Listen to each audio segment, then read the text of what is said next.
Not every journey is about chasing dreams, some are about survival. When a single mother leaves her child behind to work in a stranger's home overseas, she hopes for a better future. But what if that house hides more than just locked doors? Before we begin, make sure to subscribe and hit the bell, because this story isn't just emotional, it's haunting. Her name was Sarah. At 29, she had the soft features of someone who'd seen too much, too young. Her almond-shaped eyes always seemed like they were holding back a storm, and her light olive skin glowed with a tired beauty. 4 years ago, a drunk driver ended the life of her husband, and from that moment on, Sarah became both mother and father to their only child, 6-year-old Adam. Life back in her small Indiana town became a brutal test. The local corner store her husband had left behind slowly lost its customers. The mortgage didn't wait, and neither did Adam's school fees. What crushed her most was the change in her late husband's mother. Once warm and supportive, now she seemed colder by the week, even demanding repayment for the hospital bills she had once promised to cover. Sarah felt like she was drowning. That was when Mrs. Carter, an older neighbor known for her connections, approached her. She spoke about a domestic work opportunity in the Middle East, clean homes, earn in dollars, save for Adam's future. Sarah hesitated at first. Leaving her son behind felt like cutting her own soul out. But the numbers Mrs. Carter showed her were hard to ignore. Within weeks, Sarah had signed a contract. 3 months later, she landed in Riyadh. Her eyes welled up as soon as she stepped into the dry desert air. Everything felt unfamiliar, the language, the noise, the stares. She prayed quietly, her heart begging God to protect her and guide her. The family's driver was a polite man in his late 50s named Talal. He spoke gently in broken English and led her to a large black SUV. The ride was quiet as they drove out of the city into the wealthy suburbs. When they arrived, Sarah's breath caught in her throat. A towering white stone mansion with iron gates opened slowly before them. The front door swung open and there stood Mr. Yousef. He was about 55, wore a crisp thobe, and his face bore the wisdom of years and status. He welcomed her with a kind smile, speaking Arabic that Talal translated. He showed her to her room on the ground floor. It was small but clean, a stark contrast to the grandeur of the rest of the house. But it wasn't Yousef who made her feel unsettled. From behind one of the stone pillars in the living room, a young man emerged. He was tall, with sharp features, a military build, and dark, unreadable eyes. He looked at her like she was a puzzle he wanted to break open. "Your name?" he asked, startling her, not with Arabic, but broken Indonesian. "As Sarah, sir," she whispered. "You're a widow?" The question hit her like a slap. She nodded, trying not to show her discomfort. Ferris. That was his name. The only son. 20 years old, American educated, unreadable and cold. He stared at her for a moment longer, then turned away. But not before glancing down at her chest, where the agency's thin uniform offered little protection from curious eyes. From that moment on, Sarah sensed danger, coiled and quiet. The following days moved slowly, each hour stretching like days for Sarah as she tried to adapt to her new life. The routines were simple but exhausting. She woke before dawn, cleaned every floor of the mansion, learned to cook lamb and rice seasoned with spices she had never smelled before, and scrubbed gold-trimmed bathrooms until her fingers ached. Mr. Yousef was a man of structure. He expected punctuality and discipline, but he never raised his voice. He even gave Sarah extra bread during breakfast and once complimented her tea. His kindness gave her hope. But that fragile sense of safety shattered every time Ferris was home. Ferris never yelled. He didn't have to. His presence alone was oppressive. He moved silently, appearing behind her while she dusted furniture or folded laundry, close enough for her to feel his breath. It made her skin crawl. One afternoon, while Sarah was hanging ornate prayer rugs under the blazing Riyadh sun, Ferris approached her quietly. "How long have you been alone?" he asked in his clipped accent, too close, too calm. Sarah didn't answer. "Don't you get lonely?" he continued, his voice low and curling around her like smoke. She turned away, fighting tears. Ferris chuckled and walked off like he had merely commented on the weather. He began finding reasons to linger near her. In the laundry room. On the back patio. Even once, silently watching her mop the marble kitchen floor while leaning against the doorframe, arms crossed, eyes unmoving. Talal, the driver, noticed it too. "Ferris, leave her be," he warned gently one day, pulling Ferris aside. But the younger man just shrugged. Then came the seventh night. Sarah had just finished scrubbing the kitchen and was heading upstairs to clean the family's main bathroom. The hallway was quiet, and the bathroom door was slightly ajar. The scent of cologne and shampoo clung heavily to the air. She bent down to organize the bath supplies when she heard footsteps behind her. Slow. Intentional. Her chest seized. She turned her head slightly. Ferris stood in the doorway. "You're alone?" he asked quietly. "Yes, sir," she replied, trembling. "Good," he said flatly. Then reached behind and shut the door with a soft but definitive click. The sound echoed in her chest like a gunshot. Sarah's hands froze around a bottle of soap. Her breath caught. Her knees weakened. Ferris didn't move closer, not yet. He simply stood and looked at her like she was a page in a book only he could read.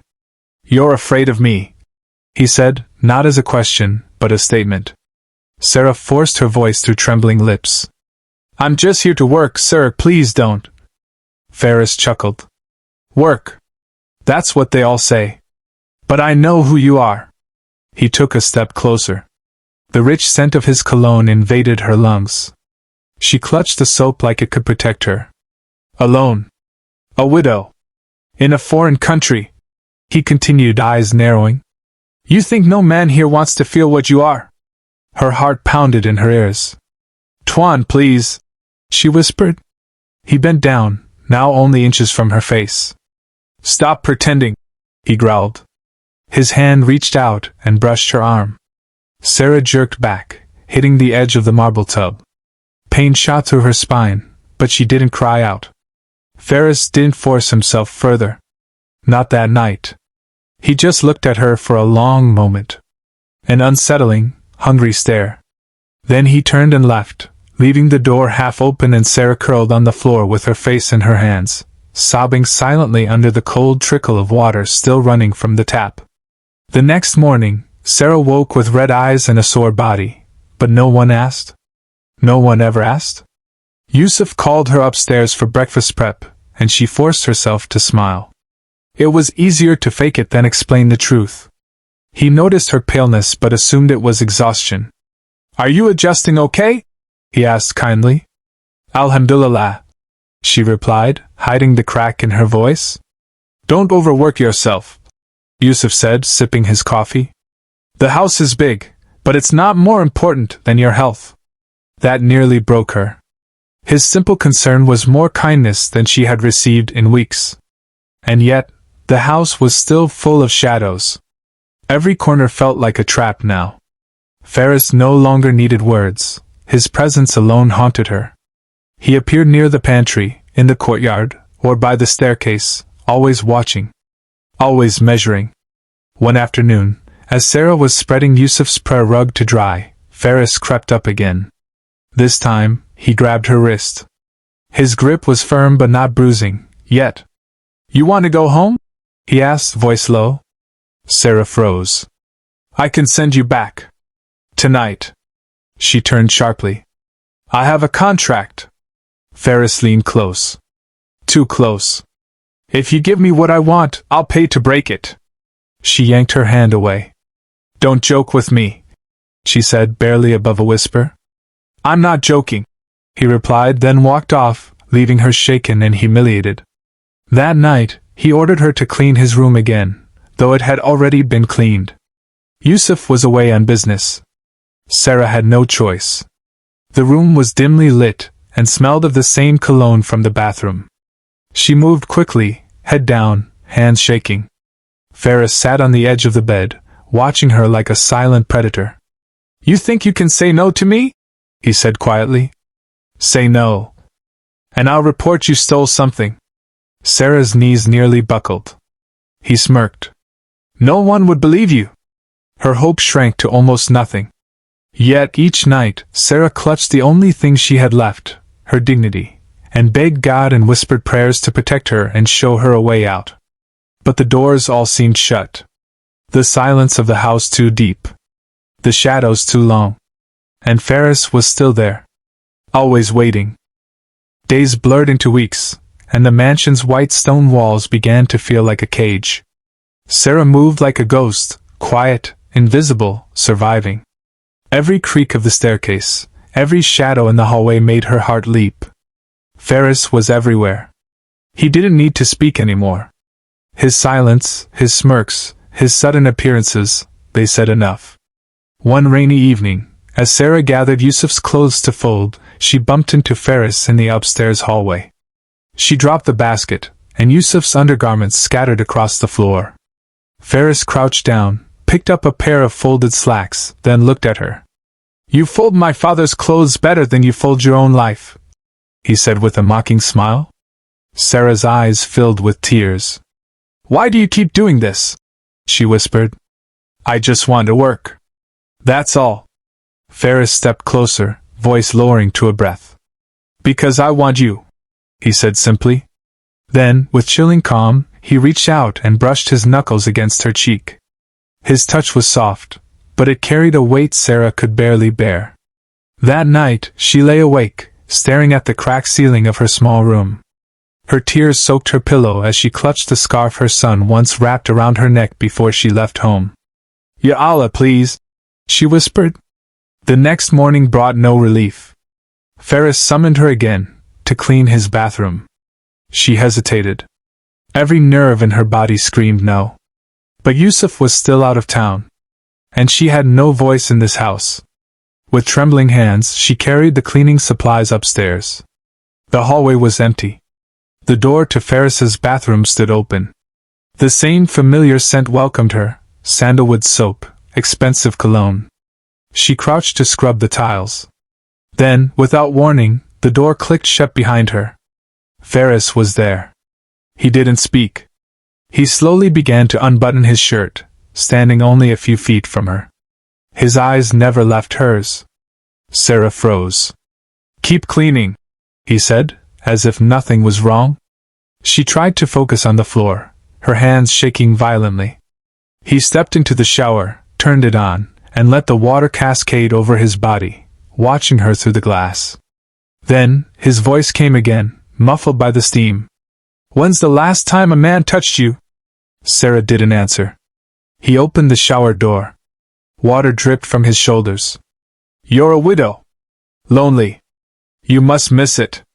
I'm begging you, please," she whispered. But he came closer. Bent down.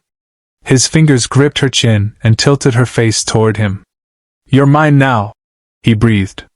And then, without warning, he took what was never his to take. The marble floor bore witness. So did the dripping faucet, and the shattered silence of Sarah's soul. When it was over, Ferris stood up, grabbed a towel, and walked out like nothing had happened. "Clean this up," he said without looking back. Sarah sat motionless for a long time, her knees pulled to her chest, her clothes soaked with water and tears. The pain wasn't just physical. It was spiritual. Soul deep. She scrubbed her skin in the shower until it burned red. But nothing washed away the violation. Nothing touched the shame. That night she didn't sleep. And the next morning, she didn't scream. She served breakfast. She smiled at Yousef. She folded laundry. She swept the halls. But inside, something had broken. She wasn't the same woman who had stepped off that plane months ago. Now, she was something else entirely. A survivor. Or perhaps just a body walking. Until, one night, a wave of nausea hit her so violently, she collapsed near the kitchen. Another wave followed 2 days later. And then another. Sarah stared at the ceiling from her mattress, her hand resting on her stomach. "No. No," she whispered, already knowing what it meant. She counted the days. She remembered the missed period. The way her breasts ached. The unrelenting fatigue. She didn't need a doctor to tell her. She was pregnant. Sarah's hands trembled as she held the small white test pack under the flickering bathroom light. The silence in the narrow back hallway was deafening. Her breath came in shallow gasps, her fingers icy despite the Riyadh heat. She closed her eyes and prayed for a miracle, for the result to be negative, for this to be some horrible mistake. But when she opened her eyes again, there they were. 2 red lines. Clear. Unmistakable. Her knees buckled. She slid to the tiled floor, back pressed against the cold wall, and cried silently into her scarf. There was no one to hear her. No one to help her. She was alone. That night she didn't sleep. She lay curled in bed, arms around her belly, as if trying to protect something already too small to touch but too heavy to carry. In the following days she tried to keep going. But her body betrayed her. Waves of nausea, dizziness, and fatigue left her weak and clumsy. She dropped Yousef's teacup one morning and nearly fainted trying to clean it up. Yousef noticed. "You look pale," he said softly. "Are you sick?" She forced a smile. "Just tired, sir. I'm okay." But inside she was falling apart. The nausea became unbearable. She couldn't keep food down. Even the smell of cooking oil made her gag. And still, she told no one. She feared what would happen if anyone found out. But she had to tell someone. Ferris. One morning, after forcing herself to eat a piece of dried bread, Sarah found him sitting on the living room couch, scrolling through his phone. She stood before him, her eyes sunken, her skin pale. "I need to speak with you," she said softly. He barely glanced up. "Make it quick." I'm pregnant," she said. He froze. Slowly, he set his phone down and looked up at her. "What did you say?" "I'm carrying your child," she whispered. Her voice cracked. "I didn't ask for this. But it's happening." For a few seconds, Ferris said nothing. His expression was unreadable. Then he laughed. Cold and bitter. "You sure it's mine?" he asked. Sarah's lips quivered. "You're the only one who ever—" He stood suddenly, towering over her. "This can't happen. You understand?" Her hands instinctively moved to her stomach. "It's my child too. I won't get rid of it. You think I'll let some maid ruin my life?" he hissed. He stepped closer, voice low but furious. "You'll get rid of it. I'll pay. I'll arrange it. You'll go to the clinic tomorrow." "No," she whispered, backing away. "Please don't make me do this." He grabbed her arm hard, his fingers digging into her skin. "You think you get to choose?" She winced. "I won't do it. I can't. It's a sin. It's a life." Ferris shoved her against the wall. "If you don't go, if you make trouble for me, I'll make sure you regret it. I'll make your life hell." Then he pulled a folded note from his pocket and threw it at her. "Here's the address. Go tomorrow. Don't make me come get you." Sarah sank to the floor as he walked away. The paper in her lap felt like a death sentence. That night she cried on her prayer mat until her tears soaked the rug. She held her belly, whispering to the tiny life inside, "I'm so sorry, baby. I don't know what to do." Morning came with dread. She left quietly, slipping out the back gate and walking to the taxi stand. The address led to a gray building on the edge of the city, an old, unmarked clinic with faded paint and narrow windows. The woman at the door barely looked at her. "You from Yousef's house?" she asked in rough Arabic. Sarah nodded. "Come in. Don't be dramatic." Inside, the clinic was dim. The scent of antiseptic hung heavy in the air. The waiting room was filled with women who didn't meet each other's eyes. Sarah sat in silence, hands shaking, heartbeat pounding in her ears. When her name was called, she couldn't move. "Let's go," the nurse barked. Sarah stood on wobbly legs.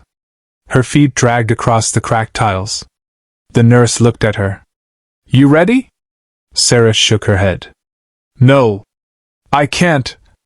The nurse scoffed. "Then why are you here?" Sarah backed away. Her heart screamed. Her body rebelled. and then she turned. She ran, out of the clinic, down the street, into the arms of a desert wind that smelled like home and heartbreak. She collapsed behind a dumpster in an alleyway, crying so hard she thought her chest would tear open. "Ya Allah, help me!" she sobbed.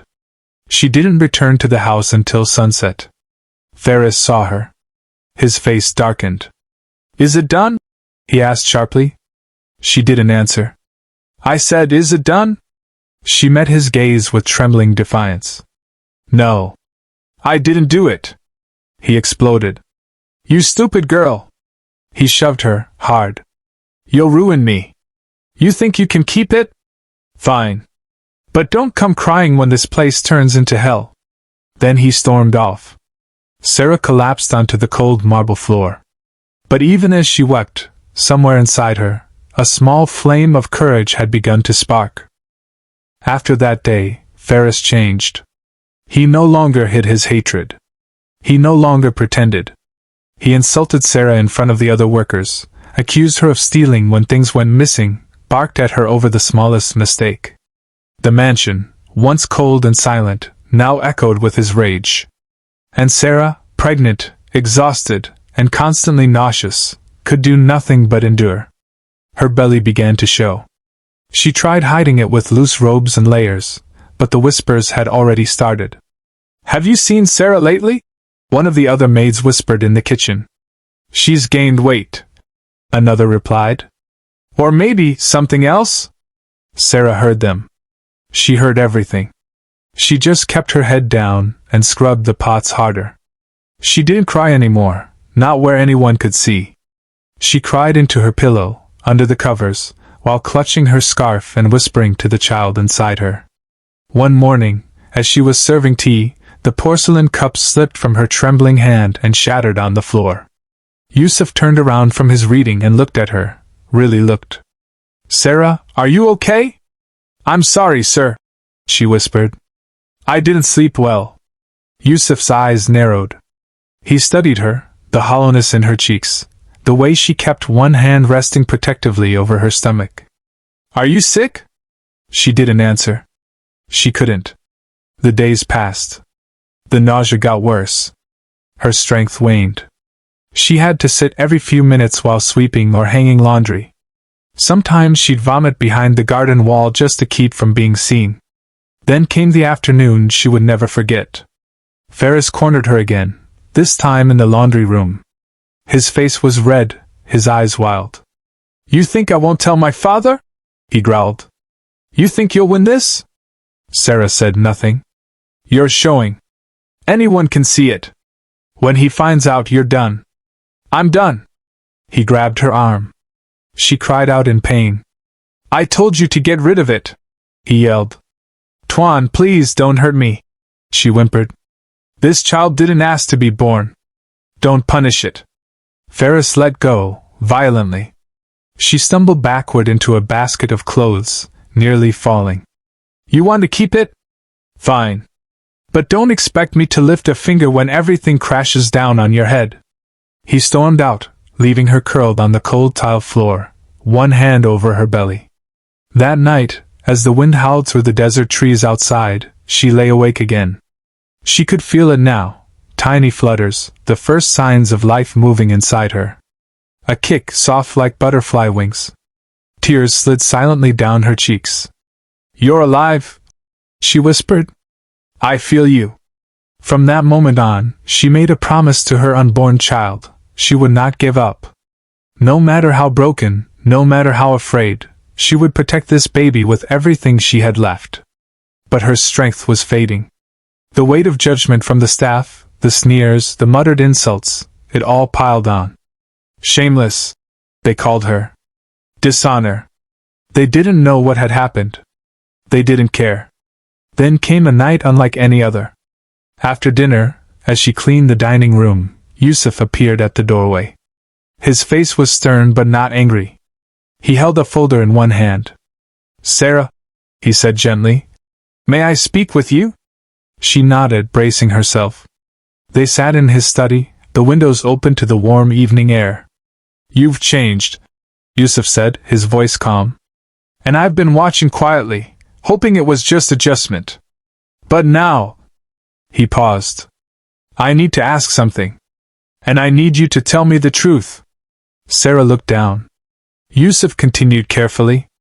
Are you pregnant? Tears sprang to her eyes.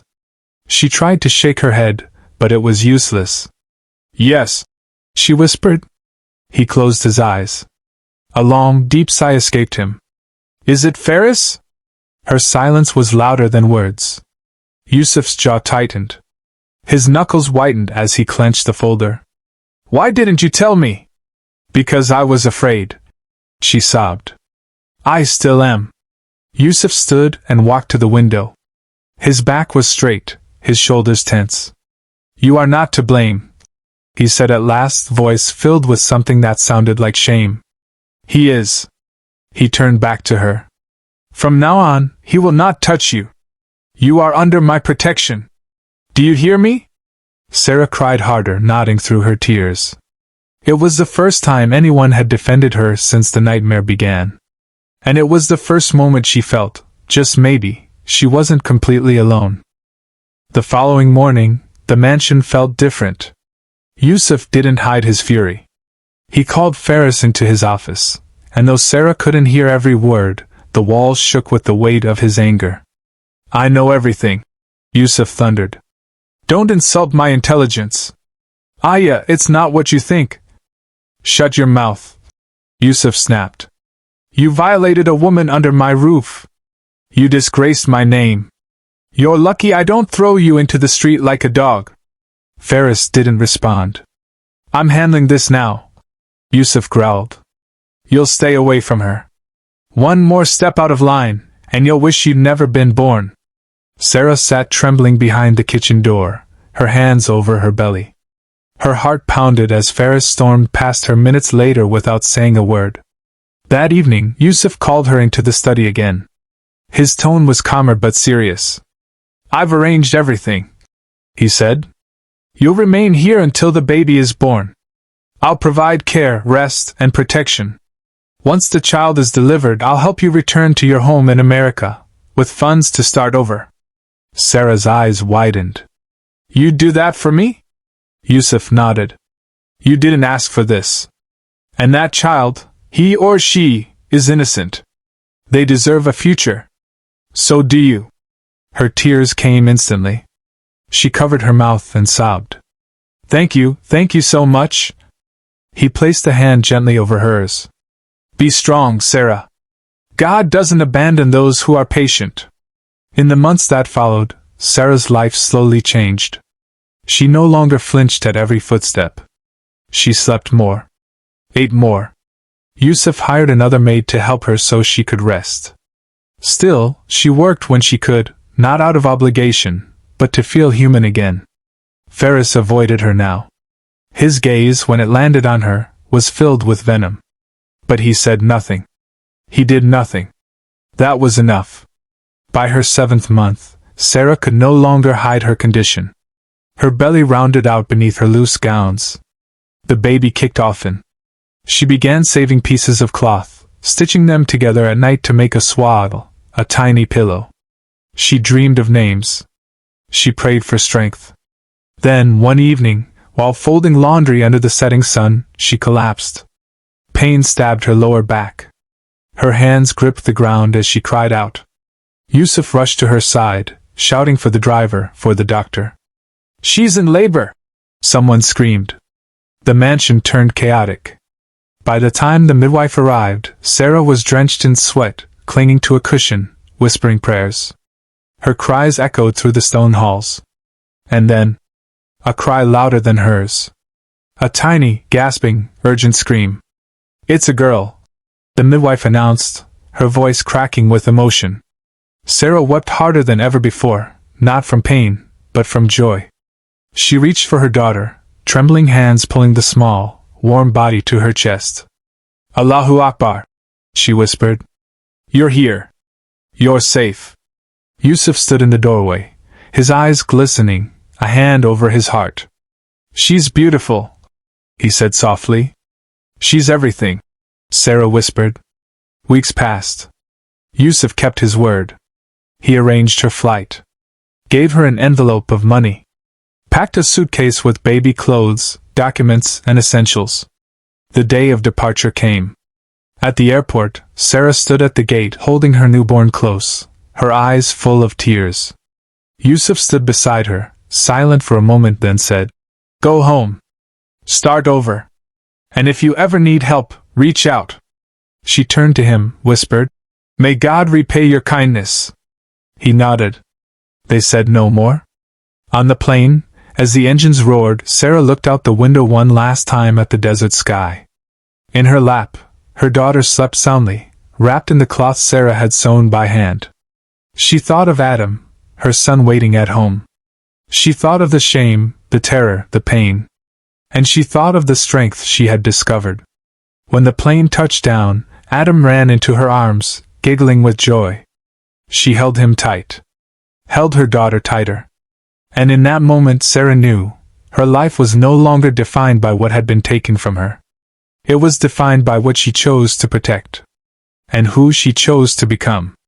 A mother, a survivor, a warrior of quiet strength.